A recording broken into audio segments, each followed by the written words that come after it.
Said Ahmad aka prezident bo'lsa agar qanaqa bo'lar ekan? Akang Botir o'rtaga yotir degan.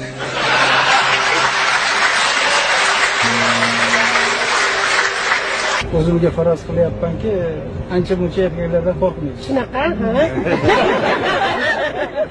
Siz yuzga kirganda meni chaqirasiz. Naql bo'lsa. Daje men biza to'lqinlanib ketdim, kechirasizlar. Men daje to'lqinlanib ketdim. Rahmat. Salomat bo'ylar. Bu bo'ying necha meter? 1.90. 1.90? Yana o'syapsanmi? Kim o'z qo'li bilan topshiradi mustaqilligini? Kim? Bormi tarixda bunaqa narsa? Meni fikrim bo'yicha O'zbekistonda yashayotgan million yoshlar o'zimni bolam.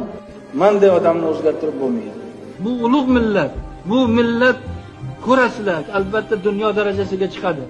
Mustaqilligimizga quvvat bersin, yomon ko'zdan asrasin. Yashasin milliy mustaqilligimiz, yashasin O'zbekiston istiqloli.